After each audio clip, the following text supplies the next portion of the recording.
Bismillahirrahmanirrahim. Assalamualaikum warahmatullahi wabarakatuh. Sini mata pelajaran Al-Quran hadis. Marilah kita akan membaca doa dipimpin oleh ketua kelas. Monggo Mas Muhammad. Doa dimulai. Bismillah.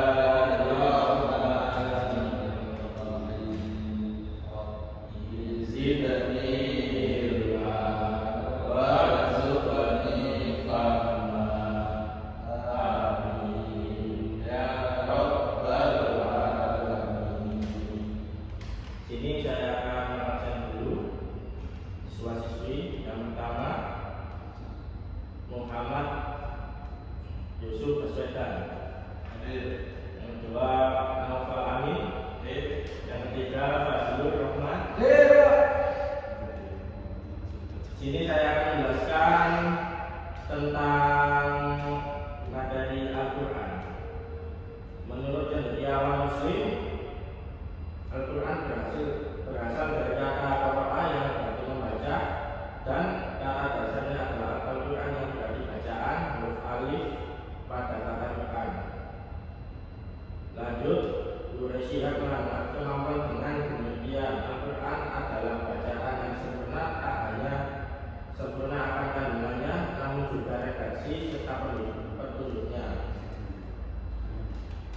Yang dijelaskan pada surat Al-Baqarah yang artinya beberapa hari yang ditentukan, itu ialah bulan Ramadan, bulan yang di dalamnya diturunkan permulaan Al-Quran sebagai petunjuk bagi manusia dan penjelasan mengenai petunjuk itu dan pembelaan antara yang hak dan yang batil. Yang kedua, nama-nama Al-Quran. Allah menyebut Al-Quran dengan berbagai macam sebutan di dalam Al-Quran. Banyak kita tentukan sebutan itu, yaitu diantaranya adalah kitab atau kitab Allah. Dapat kita temukan di dalam surat Al-Baqarah ayat 2. Monggo Mas Fadlan dibaca artinya. Surat apa? Surat itu Al-Baqarah ayat 2. Al-Baqarah ayat 2. A'udzubillahiminasyaitonirrajim. Bismillahirrahmanirrahim. Dzalikal kitabul la raiba fihi hudal lil muttaqin. Terima kasih. Saya bacakan artinya. Kitab Al-Quran ini tidak ada keraguan adanya petunjuk bagi mereka yang bertakwa. Yang ketiga ialah fungsi Al-Quran. Yang pertama sebagai sumber ajaran hukum Islam yang utama, sebagai konfirmasi dan informasi terhadap hal yang tidak dapat diketahui oleh akal. Yang ketiga petunjuk hidup manusia ke jalan yang lurus tentang berbagai hal. Yang keempat sebagai mengontrol dan mengoreksi terhadap ajaran-ajaran masa lalu, yaitu kitab Injil, Zabur dan Taurat. Yang kedua, bagi kehidupan manusia, Allah menciptakan manusia di muka bumi ini dijadikan sebagai khalifah atau pemimpin pengatur agar manusia dapat melaksanakan misi tersebut, baik Allah SWT menurunkan Al-Quran sebagai panduan. Fungsi Al-Quran bagi kehidupan manusia dapat diketahui dengan nama-nama Al-Quran itu sendiri. Setiap nama Al-Quran memiliki arti yang menunjukkan fungsi. Siapa yang baru masuk? Silakan masuk.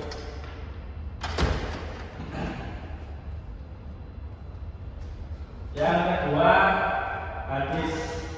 Penelitian bahasa hadis artinya baru, tidak lama, atau ucapan pembicaraan cerita. Menurut para ulama hadis, perkataan, perbuatan, takdir adalah keadaan beliau yang mendiamkan atau tidak mengada-ngada. Yang keempat sifat, keadaan, dan 5 atau keinginan Rasulullah.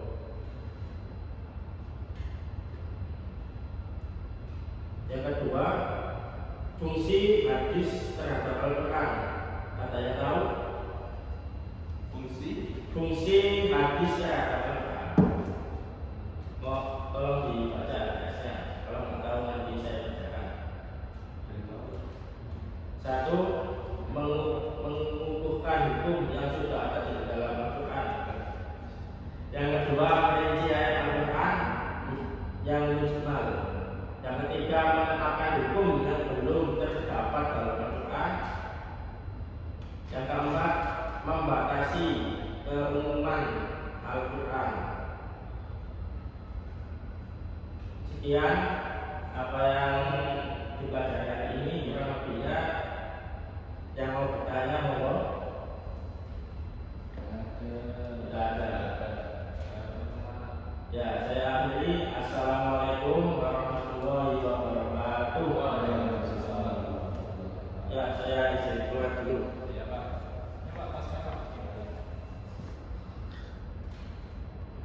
Dipikirin.